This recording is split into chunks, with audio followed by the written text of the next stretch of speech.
Well, see football live. Happy Friday, everybody. Week 4. We're already at it. Hey, remember we're on 5 days a week. Take off Wednesdays and Thursdays during the regular season, but join us 11 a.m. Eastern every day. However, weekend schedule is going to be a little bit different here. So please listen up to this. Now, the start sit stream that you normally have on Sundays, we've had a lot of people, a lot of great people come in. That because of the London games, don't want to compete with the NFL games. Those start sit streams will be Saturdays during week 4, 5, and 6 at the usual time, 11 a.m. The gambling show with John Ryan will be on Saturdays, but an hour earlier, 10 a.m. Eastern. Look, gambling advice, let's make it real easy. If you want to be a winning gambler, which you already know your stuff, listen to the best. Got Adam Thompson on Friday. Today, he'll be on the show. Got John Ryan on Saturday. Make sure you're listening to people that are documented winners, know their stuff, and can help make you money. You make your decisions at the end, but just the people I'm bringing on, these are the people that I will take my gambling advice from. Just the same. Player props, that's me. I'm good on player props, but I stay in my lane. Individual team totals, kind of good with that. But again, Adam Thompson, the man. John Ryan, the man. Stay tuned for Adam today. All right, let's talk Lions and Packers. Lions, wow, they came out to a roaring start. That's a bad joke. All right, but they did come out to a roaring start at Green Bay. Got out the gates hot, and that was after an early turnover. It looked like Green Bay would have had some early momentum. Not even close. But here's the thing. Fantasy football. Jared Goff, since last year, now, 17 games last year, 4 games this year. Basically, home Jared Goff and road Jared Goff are 2 different players. He's getting wins on the road. All right. But fantasy, again, continuing last year's trend. He had 1 game with multiple touchdowns. It was like week 16 against Carolina. That game kind of shot out. Every other game, 1 or fewer touchdowns. Well, week 1 at Kansas City, Goff plays well, but 253 and a touchdown. Not a great fantasy line. Doesn't really run. Green Bay, despite the dominance and the 34 points they put up, 210 and 1 touchdown and a pick. Now he runs for 10 yards. Sauger, good morning. So at home, Jared Goff, 2 games, 3 touchdowns against Seattle, Atlanta, 1 rushing, 1 passing. So again, just understand if you're playing Jared Goff in fantasy, if he's at home, you start him. If he's on the road, be careful. He hasn't had but 1 road game that's been good out of his last now 9 or 10. So it's a very, very definitive trend. It's a small sample size sport, but it's been consistent. David Montgomery, what else do I say? We thought the thigh was going to maybe limit him. The initial Uncle Ted, good morning. So with David Montgomery, we heard him say when he injured the thigh, Charlene, morning. Yay, you put in Montgomery since he didn't play last week. Yay, you did very well. Very great move, Charlene. So Montgomery was a little bit concerning because he said it would be like weeks, right? And just continue to understand, it wasn't. He came out 32 carries, and this is what the game out of hand late. So he was clearly fine. Maybe a little gamesmanship by the team there because he was clearly 100%, because if he wasn't, they could have pulled him at any point in the 4th quarter and probably been fine. So the 2 games Montgomery's played, because he left the week 2 game with an injury, 21 carries against the Chiefs, 32 carries against Green Bay, and his snap share is in the 75% range overall. He is the lead guy in that offense. I imagine if they fall behind in games, that might be different. Tom, I get it. Montgomery, like I said, I mentioned earlier, he said that it would take him weeks to be fully ready. And so putting him in a short week, we can't. Process is process. We only have limited information we go on. And Montgomery goes off. Nobody could have called a 3-touchdown game. His opening game against Kansas City, that would have been a reasonable expectation. 74 and a touchdown, not big upside, but he goes off. Green Bay hasn't been good against the run. They were without Devondre Campbell, who's good in the run game as a linebacker, and then their front line hasn't been a good run defending unit. So I guess when we look back, hindsight, it stacks up. But again, usually when these games are in Green Bay, they're lower scoring games. This game went off the rails. Amon-Ra St. Brown just keeps on keeping on. The lower volume in 3 games. I mean, not low for his standards, right? He has a 7 target last night, so it was a second 7. He has a 9. He threw a 12 target game in there. But that's going to be the baseline for him. That's a high number. if you take 10 targets per game over 17 games, 170 targets. So, he's not seeing that rookie year end of the season, 15 targets, a game. We're not seeing, but it's just fine. St. Brown's chugging along. He's your great wide receiver one. Hasn't had a ceiling game. He scored twice, hasn't gone over 102 yards, but he's fine. He's fine. He's what you wanted, right? Josh Reynolds, again, he was hurt last week. We didn't know. But when he's on the field, he's been good for at least 66 yards in the 3 games he's played well. So there's that. So at least until Jamison Williams is back, Josh Reynolds is playable. Again, we throw to 0 out last week. He was hurt, and clearly he played 77% of the snaps, and he was a decoy. He had to have been, because when you're getting 6 targets in every other game and you get 0 in one, there's got to be something between the lines we have to read. It wasn't just chance. So he clearly was a decoy last week, but he was fine this week. So again, if you need him, flex is the best. I don't know that we could trust him as a wide receiver 3, but maybe you can. PPR, he's been 12, 23, and 9. So that probably fits in that bucket, but flex is probably the safest lane for him. Khalif Raymond, just, he had a 40-yard run. So there was that. But again, his snap share hasn't been more than 42% in the game, 23 last night. So again, he's just deep league, multiple flexes. You're in an injury pinch. Buys will be coming up. Sam Laporta, again, fine. He had that one game at 11 targets last week, and that was the outlier right now. The other 3 games, it's been 5 and 6 targets. And now, remember, so the main thing we want to say here is that role in the offense seems secure for him. I don't think it's changing. I think it's 5-6 targets a game, but he's getting 4 to, and again, he had that 884 and a touchdown last week, and that was, that's a spike week, and players have those. But Laporta looks like he's going to be a 4 to 5 catch guy, that 35 to 55 yard. That's great. For a tight end, that's stability. And for where you drafted him, you are getting your money's worth. And there will be some touchdowns. He'll probably score 6 touchdowns on the season. He has 1 already.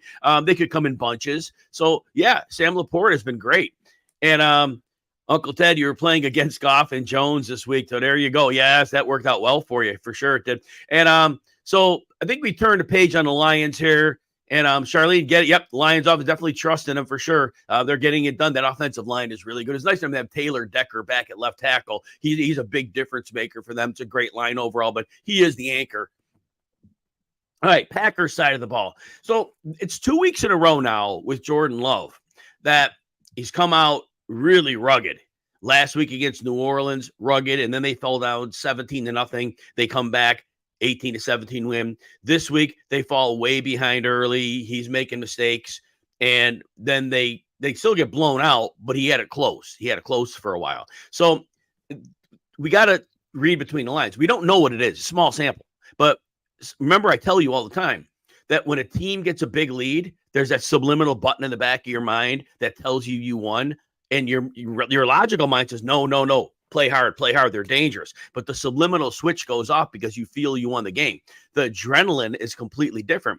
And so we don't know if Jordan Love benefited from New Orleans and Detroit both having a subliminal switch turn off, because he goes from completely ineffective to completely effective in shootout mode late in games. So there's that. Now, here's what I want to point out. Love has had multiple touchdowns in every game he's played. And so for fantasy, we love that. If you're in 2 quarterback league, you love that.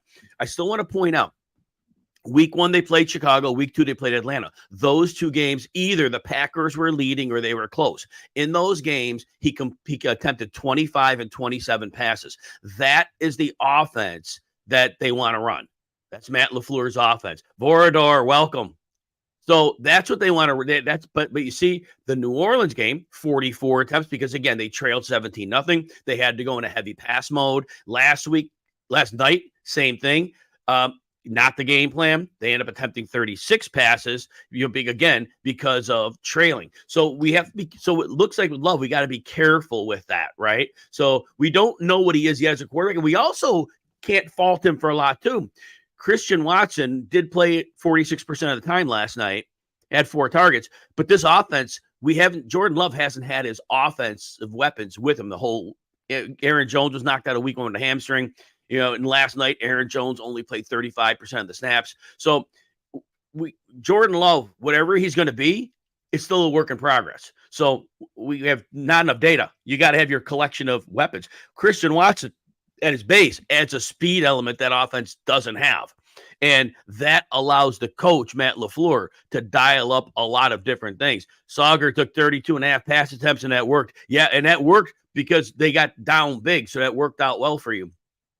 But again, remember, in games the Packers are going to keep close. Those passing attempts are rarely going to go over 30 in any scenario. The game plan is to run. Now, brings us to Aaron Jones. So, and Charlene doesn't trust the Green Bay offense. Right. Now, again, here's my point, though. They haven't had Aaron Jones on the field. It clearly last night. Now, Green Bay, historically, when they bring a player back, he's usually a full go. I think what I saw was with Jones playing 35% of the snaps, Watson playing 46. It told me this. It was a short week. They have a mini bye coming up. The coaching and medical staff made a decision. In my mind, the decision was, all right, they're pretty close to 100%.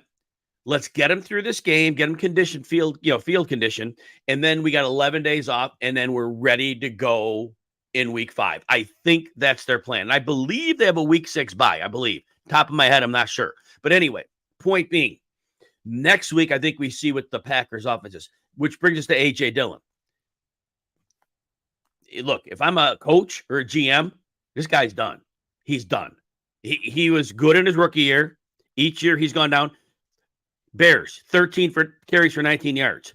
Now, against Atlanta, he does go 15 for 55. Less than 4 yards a carry behind a really good line, but all right, good enough. 11 for 33 against the Saints. Last night, 5 for 11. He got lucky. There was a carry late in the game when the Lions gave up. They were playing dime defense, and I think he got a 5 or 6 yard run. He's literally been 2.5 yards, 2 to 2.5 yards a carry the last 3 weeks. That's about what he's been. That's what he is. He is slow. And they keep bringing him in at the goal line. They need to stop. He is an ineffective goal line runner. I have seen him 5 times this year get slammed shut at the goal. Week 1, fortunately, on the third down, they brought Aaron Jones in, who runs the ball right in without a problem. Now, again, if they were spelling Jones, that's one thing. But if this coaching staff does not see what A.J. Dillon is, they need to get their heads out of the shade, and they need to see the sunlight, because Aaron Jones needs to be the engine of that rushing attack, assuming he's healthy coming, which he has to be now. So anyway, Watson, again, don't know what he'll be in this offense, because one thing I've seen with Jordan Love, the downfield attempts, inconsistent. His deep ball is inconsistent. We saw one. Very, very Uncle Ted, is that a real trade or is that speculation? If there's a trade that went down, let me know. If it's speculation, just let me know that too. All right. So with Christian Watson and Jordan Love, Love's been inconsistent on the deep passes. Now we saw a perfect one to Jaden Reed. Oh, thank you, Uncle Ted. We saw a perfect pass to Jaden Reed, but then we see either other passes over the weeks that have been off the mark. So that's going to be the rub with Christian Watson. How are they going to use him? You know, they can get him on jet sweeps. He's super fast. They can get him on some gimmicky stuff, but he's also very good downfield.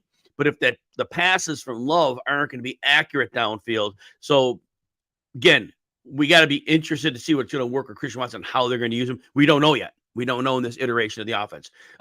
Jaden Reed, his targets went down to 4, but he did catch the deep ball last night. I do think his targets take a hit when Jones and Watson are back. Again, remember, I expect the pass attempts to be lower most weeks, and I think as the number 3 receiver, I think he's the one to take the biggest hit of them all. And then Romeo Doubs, of course, 25 targets in the last 2 weeks. Those are the weeks where Love had to throw. Watson not on the field enough. So we love it while it lasts, but I think 7 targets is probably the upside most weeks for Dobbs, and we're good there. And then Luke Musgrave left early with injury, caught 1 pass, quarter of the snaps, and he was out. We'll have to see how that injury goes. So that's how we're looking on them. All right, everybody, if you're enjoying the show, please consider hitting the like and subscribe button if you're on RotoWire YouTube. And if you give me a follow at Jim Coventry NFL on the X or Twitter, I would greatly appreciate that. I already have 1 prop betting thread out, broke down some player analysis. I'll get 1 more of those out. And again, I do team totals, but bottom of the hour, you'll want to hang around. Adam Thompson, bookies.com, one of the best gamblers out there anywhere you'll find. And he'll be on with us bottom of the hour, giving us some 5 winners to bet on tomorrow or for Sunday. All right. Now, running backs trending downward. Not his fault. But Breece Hall's in trouble right now because Zach Wilson is so bad that defenses can't compress everybody up to the line. The Jets' offensive line is not very good. Tackles we already see. We already have Dwayne Brown dealing with injury, Mekhi Becton on and off the injury report, but he played the last game, but they're just not getting it done. But they're facing too many bodies. Teams can aggressively attack the run lanes, and they could dare Zach Wilson to throw the ball. Michael DeLuca, thank you so much for that nice comment. I appreciate that greatly. Thank you. And thank you again. And but Breece Hall, 12 carries for 18 last week, 4 for 9 against the Cowboys. He did have that 10 for 127 in the opener, got that 80-yard run early in the game. But outside of that, it's not Breece Hall's fault. He is a superstar. We don't question that for a second. Uncle Ted, thank you so much as well. We don't question Breece Hall's talent, but the situation is rotten. And I don't know if Robert Saleh is just attending to the general manager because the general manager is one that hires and fires coaches. But I don't know if Robert Saleh is actually believing what he's spewing. And his lines haven't been as harsh, in terms of excusing Zach Wilson. He's been a little bit more closer to saying it's a problem. He won't, but he's losing his locker room.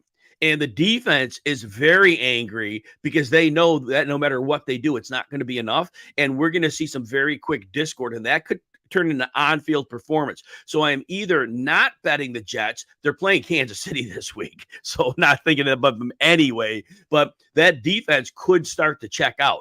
So we got to be careful. Charlene, Najee. I can talk about Najee in a minute. I'll bring up Najee in a minute. But and then Dalvin Cook, kind of the same deal. We knew he was kind of like washed. He was getting targets. So like if you're desperate in PPR, that's going to be the deal.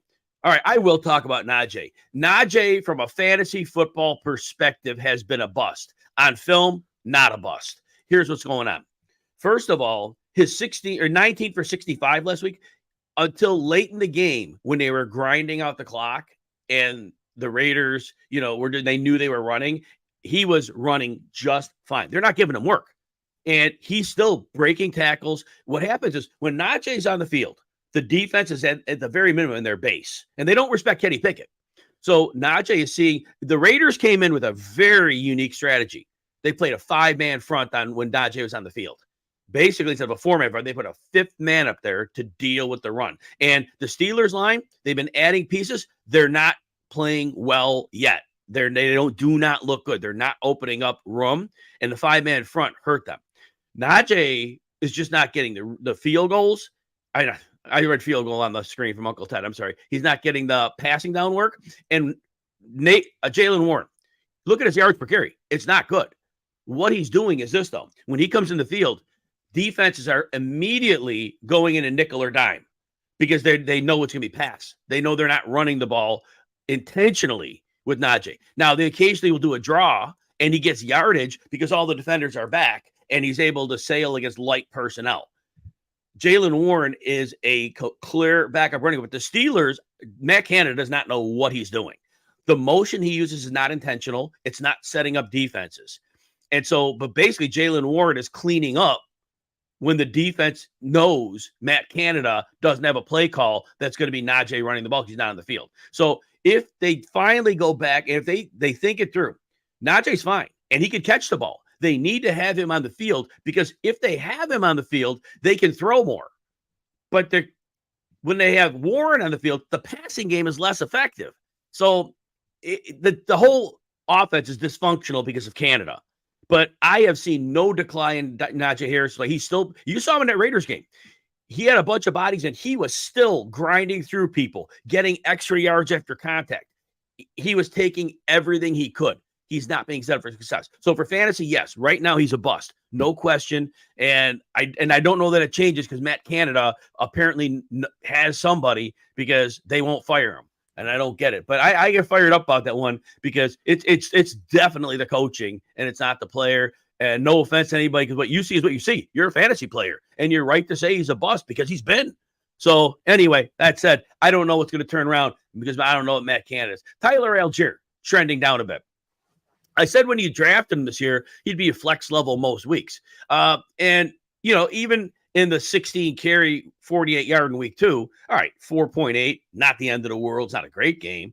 Last week, fortunately, he had 3 targets, so he ends up with 29 yards of 2 catches. So we're still at that 4.9.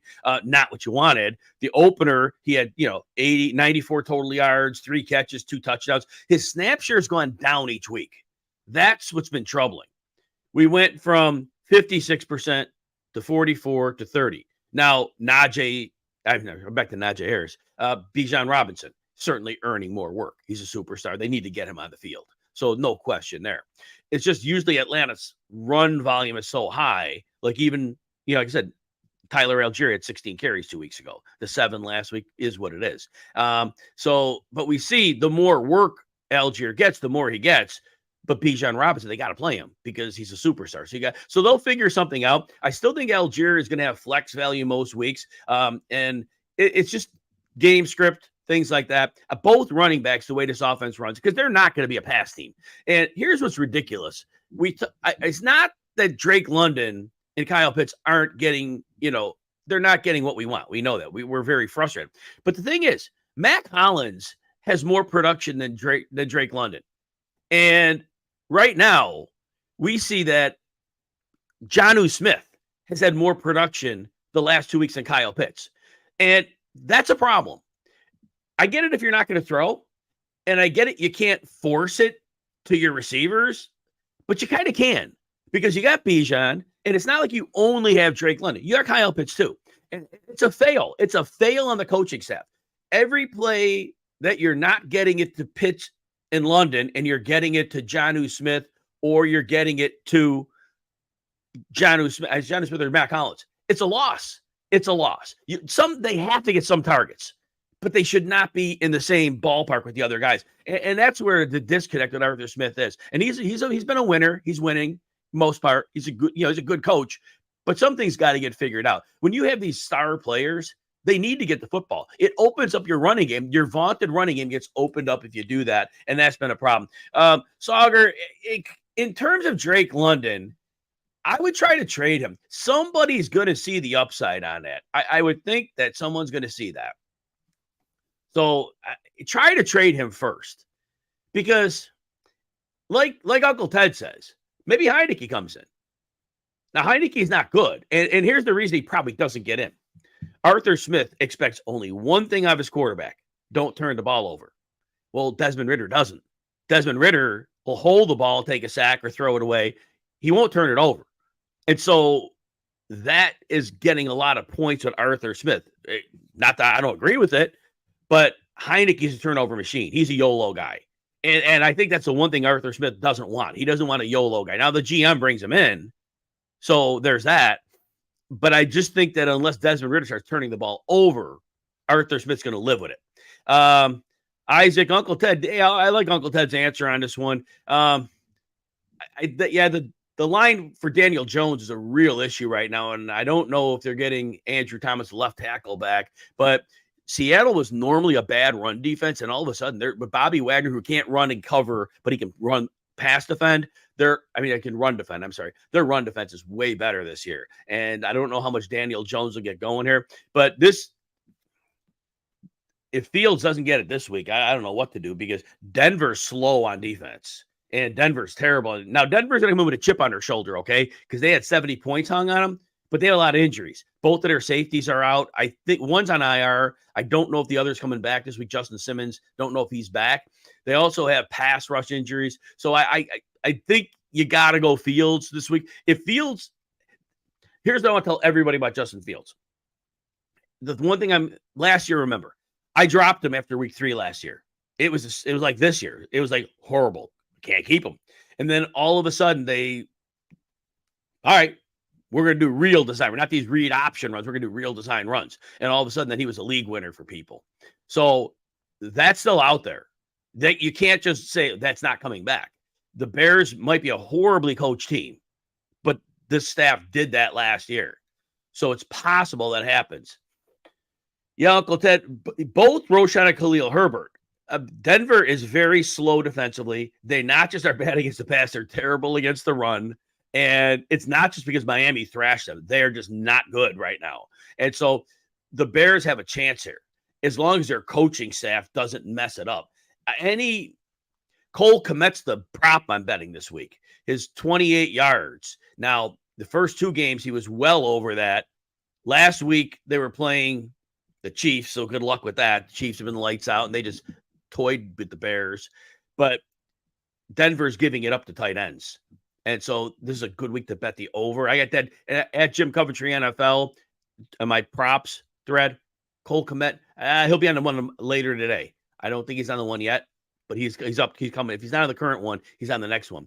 Sauger, can the Bears win against the Broncos? They can. But I won't bet this game. I don't know what Sean Payton has in the tank. They were embarrassed last week. And the Bears could have been embarrassed, but they don't. What's the difference? They're embarrassed every week, I think, to some degree. I'm a Chicagoan, okay? So get that. All right, I understand that. They're embarrassed like most weeks now. So Denver really probably had to come to Jesus meeting this week. So they could come out a little bit fired up here. And Russell Wilson, make no mistake, his numbers look decent. Again, we still have that underthrown Hail Mary pass that got him a touchdown, like 40 yards.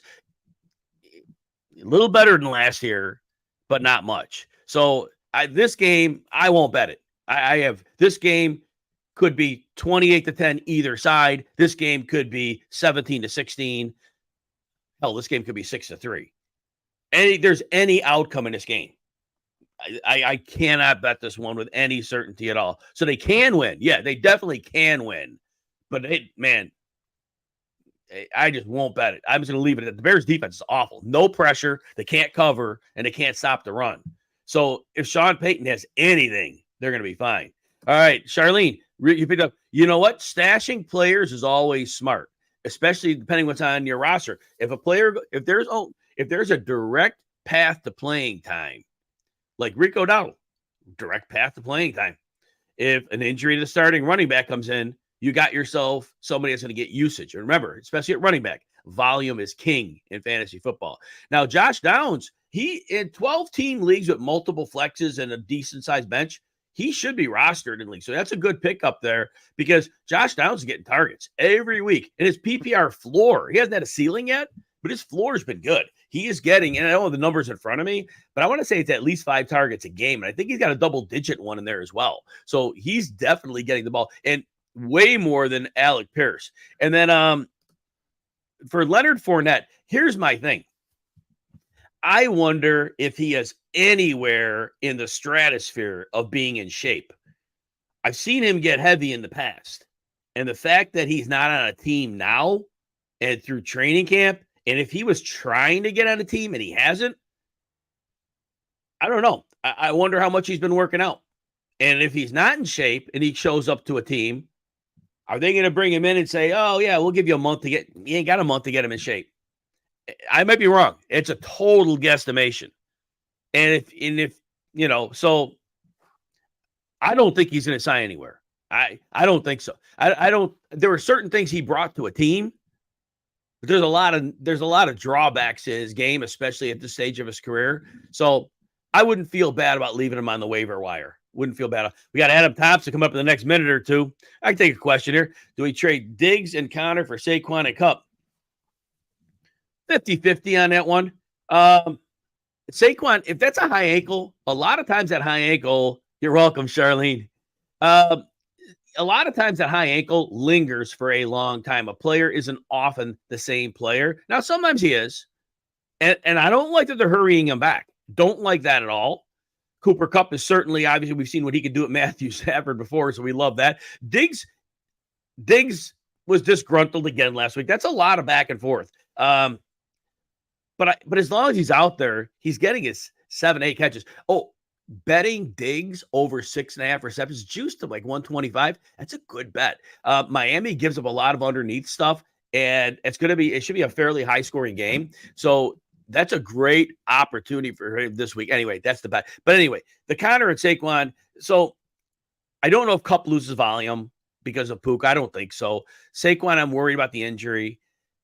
Diggs, the disgruntled. Connor is going to have a floor every week, but I don't know what the ceiling's going to be. I love Connor being the. So I would lean the Saquon and Kupp side because I think they as a duo have more upside than Diggs and Connor. That's what I would say. And I don't know that one side's safer than the other. I would think the volume is safe for both sides of that. It would not do the Pollard and Flowers. I think Flowers, so we've seen Flowers have the volume, and each week his production has gone down a little bit. We saw last week when Houston played them, they realized what they wanted to do. Oh, they want him to run on the screens. He wasn't getting yardage. Oh, it was Indy. It was Indy they played. I'm sorry.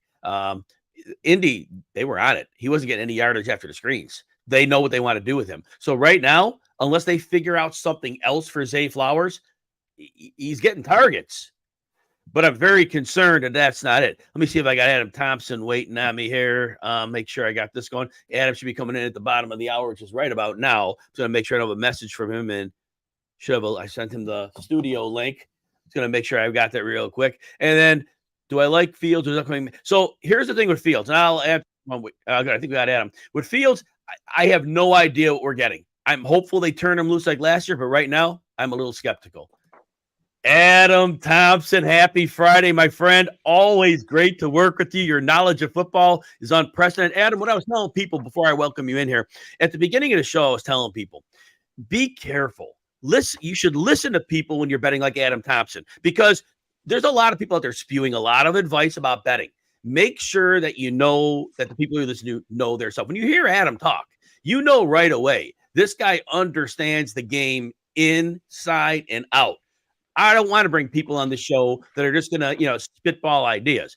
Adam brings it every time. Adam has a long documented track record of history of winning. Adam, welcome in. Thank you. What a long and great introduction. And you said it before. And by the way, I love everything you listen to. I learn way more listening to you than I do listening to myself. But you even say, and sometimes your Twitter threads, you say, play this if you believe it. Don't just look at me blindly, but look at what I'm saying. And if you don't agree with it, don't play it. Or, it's okay to listen to, 2 or 3 or 4 of your favorite experts and kind of take them, take everything in stride. Right. So I think, we're just here to help. Right. That's it. Exactly. And that's it. That 100%. Couldn't say better. So, Adam, let's get into some games here. Before we do last night, any very quick thoughts on last night's, any takeaways from last night's game for you? I like the Lions, but I didn't like them that much. They were really impressive, especially in that first half. And the Packers are not a first half team. Lions took full advantage of that. They blew them out. It was very impressive. It was very eye-opening. I'm a big fan of Jared Goff. I think he's kind of been unfairly kind of hammered on over the last few years, but the Lions have stunk the last few years. It hasn't been his fault, and now the rest of the team is kind of catching up. They finally have that run game. The defense is really looking like a Campbell defense. So yeah, they look like the team to beat now in the North for sure.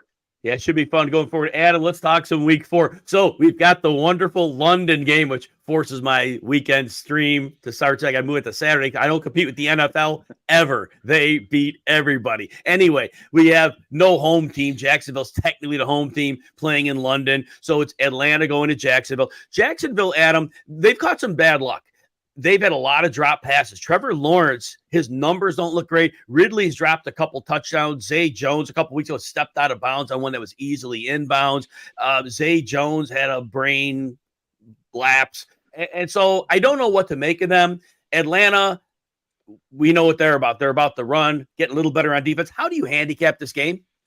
Yeah, you said it about Trevor Lawrence. You watch the Jaguars play and you watch him throw balls and you're like, wow, okay, this guy is really good. He's not in a funk. The rest of the team is in a funk, and they're not catching balls for him. He looks great, and eventually that shows when the person he's throwing to actually catches the ball. But eventually they're going to break out of this funk. Is it going to be here? It very well could be, but I think the Falcons can at least keep it close. If you can find the Falcons at 3.5 plus 3.5, I think that's not a bad play. And plus 3 is okay too. I think in the trenches, Atlanta owns this game. And, I think, Jacksonville's been okay at stopping the run because a lot of teams are passing on them a lot. But I think, we know what we're going to get with Atlanta. They're going to chew this clock. They're going to run as often as allowed by the defense. And the last 7 games at Wembley have all gone under. So I think we can expect kind of a lower scoring game here. That benefits, if history is any indication, that's exactly what the Falcons want in this game. So I think this is going to be a low scoring game. I think it's going to be a close game, and I just want Atlanta to keep it within a field goal. I love that. So would the under be as good of a play as the Falcons plus the points? Or yeah, it's a low total. I can't remember what the total is off the top of my head. But it was look low. it up while you're talking. I remember thinking, and it's a little low. I think it is going to be a low scoring game. 43 and a half. Yeah. And 43. So that it shook me a little bit. Like, if 24-21 you lose on the under, and I think this is a game that's going to be 20-17, 20, something in that nature. Just a little close. I like taking the points there instead. So good. Taking the Atlanta Falcons. That's the way to go. Get that bet in early. Remember, that's 9:30 a.m. Eastern time on Sunday. Divisional battle next, Adam. We got the Washington Commanders at the Eagles. The Eagles, a little better each week. It's very clear to me that it's a new offensive coordinator. They really aren't pulling the same levers as last year. But ultimately what they figured out is, all right, our offensive line is better than whatever you throw at us, and we can eventually just run the ball if we have to, throw it up. They're not taking the explosives as like last year. They're not taking the same level of deep shots. I want to say Devontae Smith has less than half of the rate of deep shots of last year. A.J. Browns are depressed a bit, but they've had some drops too. So overall, I think they're a work in progress, but their defense, you can attack them in the middle, but the run defense, surprisingly, Jalen Carter and Jordan Davis have really made this a better run defense. Commanders come in. Sam Howell hasn't met a sack he doesn't like. He'll hold the ball, problematic. Brian Robinson's off to a good start. How do you handicap Commanders at Eagles? Yeah, Sam Howell's, you said it exactly. He holds onto the ball a little too long, and that's not uncommon with receiver or quarterbacks who are just getting their feet wet, right? They're looking around. That's not going to work here against the Eagles, that front.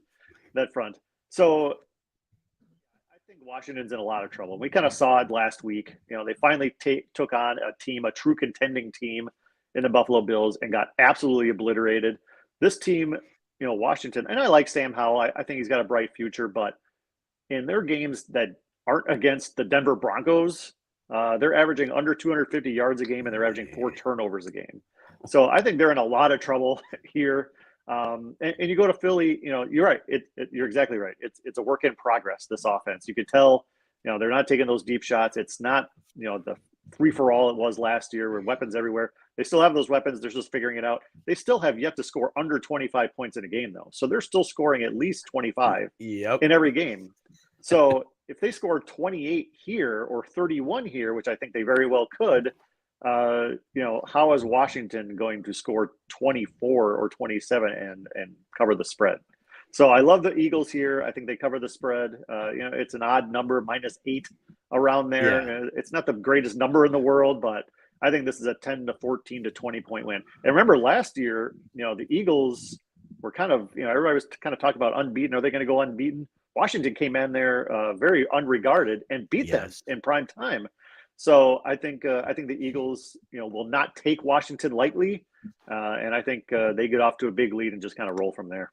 Now, Adam, that game that you're referencing was a Monday night game, and what happened in that game, that was the game where Washington realized, oh, hell, Philadelphia couldn't stop the run up the middle. So they just hammered them. They drained the clock, moved the chains, and they just totally caught them off guard. And that was the game where they brought in Ndamukong Suh and Linval Joseph after that to at least try to slow the opponent's runs a little bit. And so you're right, that's a great call. Fortunately, this time for the Eagles, they won't have that because they totally have that part fixed up. So great call. So Washington, you're right. With Sam Howell, what's the default? Oh, let's attack the corners. Oh, wait.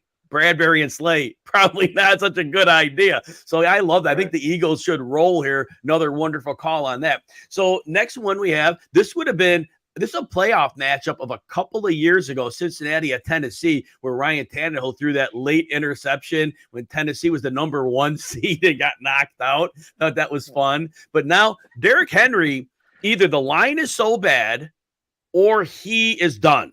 He's not getting snaps. He's playing about less than half the snaps, not getting much done. Cincinnati, we saw they had to get the ball out quick. They did last week. A lot of drops. Some throws don't have the zip on them, but they were able to get by the Rams. Tennessee can't defend the pass. They can stop the run all day long.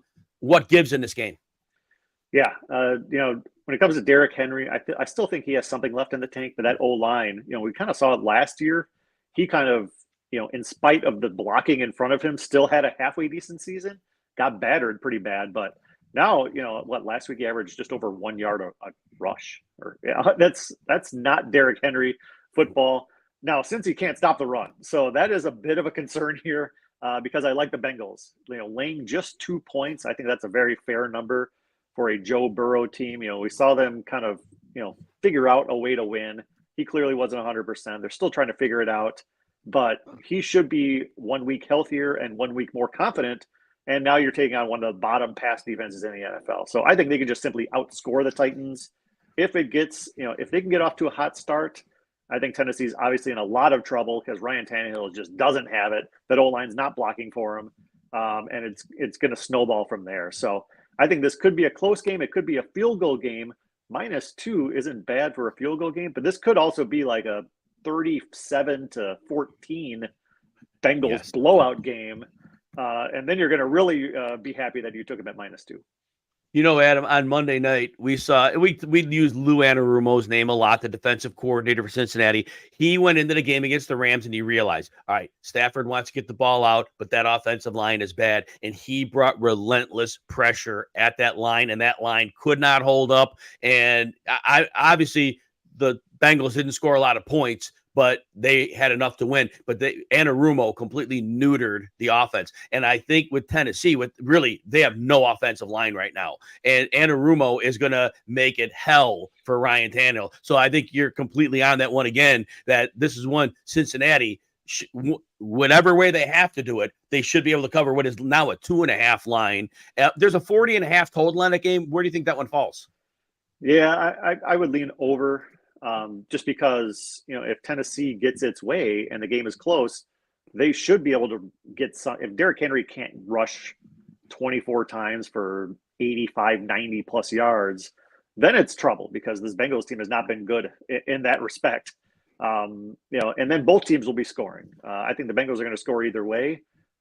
Tennessee needs to keep it close early.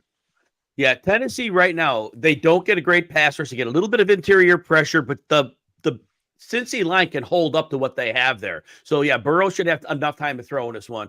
And now we go to the dysfunctional Raiders. Davante Adams is already pissed because he sees his career is winding down. This is not a playoff team. We have the Chargers, who did get a win. They tried to give it away really hard last week, but they couldn't because Kirk Cousins gave it away more. So that all said, how do you handicap the Raiders at the Chargers?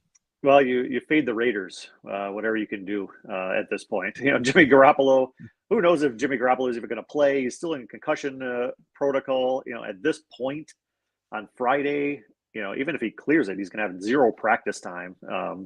But, you look at plan B and plan C, and you're talking about 37-year-old Brian Hoyer, who hasn't won a game in 6 years. Or the 4th-round rookie pick, Aiden O'Connell. Not great either. So basically, whatever you – and keep in mind, even with their star quarterback Garoppolo, they haven't scored more than 18 points in a game yet. So this is not an offense that's doing anything. Jacobs last year led the NFL at rushing. This year, the Raiders are dead last in rushing through 3 weeks. Nothing is working for offense. And if you can't score against the Chargers, you are in big trouble because they are going to find a way. Even without Mike Williams, that's obviously a blow, but – they drafted receivers. They have receivers out of the backfield. Eckler may or may not play. I don't know, but I don't think it matters. I think they're just going to chuck the ball. We saw Herbert chuck it over 50 times last week in a win. So I think that's going to be their strategy going forward. Put it in Herbert's hands, have him make plays, and I just don't think the Raiders can keep up on the road here, no matter who the quarterback is. Yeah, there's no doubt. And with Justin Herbert, we were seeing a quarterback that potentially a legendary type quarterback, and the Raiders have nothing. They can't cover. Max Crosby is really it, and it's one man, and he was dinged up last week, so I don't know if he's 100%, but even so, it's one, and Rashawn Slater could hold up to him, and the other side of the line, they could double. So I think that Herbert has plenty of time to throw here. The Raiders can't afford to blitz because they certainly can't give up any of the players they have in the secondary to help with that. So, yeah, this should be a no man's land for them. So, like you said, avoid the Raiders. Yeah. All right. They're damned if they do and damned if they don't. Try to get after Herbert. He'll pick you apart. Don't get after Herbert.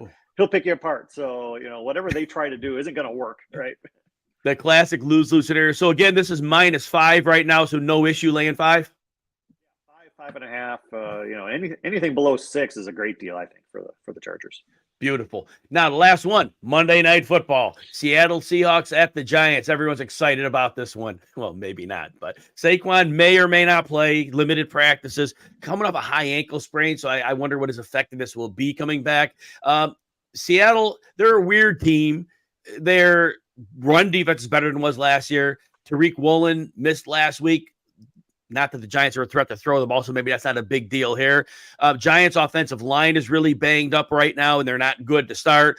How are you handicapping this one, Adam? Yeah, it's kind of about the matchups for this one, and I think Seattle just wins most of the matchups here. Their passing game should have success. They struggled in week 1, but since then they've scored 37 points in consecutive weeks. The Giants, only the Broncos and the Bears have given up more points than the Giants. I mean, the Giants have basically played one half of good football through 3 weeks. They got blown out in 2 games against very good competition, although the Cowboys just lost to the Cardinals, so who knows what they're bringing to the table each week. But the Giants have just not looked good. Without Saquon Barkley last week, they had 150 yards of total offense. That's not going to cut it against anybody, especially not a team that you're going to have to outscore. Seattle is not very good against the pass, but Daniel Jones doesn't really have any targets in the pass game other than tight end to worry about. So Jamal Adams is back for the Seahawks. I think that's going to be a big help for them. So I just think matchups wise, it's a good situation for Seattle. Going across country for a primetime Monday night game isn't ideal. The Giants kind of have their backs up against the wall. They want to prove something, especially the last time they were on primetime. They got humiliated by the rival Cowboys. So they're going to want to show up, but I think Seattle just has too much, especially if DK Metcalf, if he can have a game coming back from injury. Too many weapons on the offense. I think Kenneth Walker is going to have a big game because they love to establish the run. Yes. And if they're successful establishing the run, then we're talking another 37-point game for the Seahawks. So that said, I'm not excited about watching Seahawks Giants, but we watch every game. We try to learn something from it. But I think the trends you hit are right, and the Seattle does have matchup advantages. And I just can't hop on board, like you said, with those Giants receivers. It's a bad group. And Waller, you can take him out. You can play heavy on him. And I think to this point we've seen that he hasn't had a breakout game. The preseason was wonderful, but yeah, the advantages are like too great across the board. And Pete Carroll, obviously it's hard to outcoach Brian Daboll, but Daboll doesn't have the Jimmies and Joes. So at that point, it's a problem. Adam, any final words on this week's slate? No, I'm looking forward to it. Let's keep rocking. I think Chiefs Jets, the prime time games are not Super Bowl previews or anything.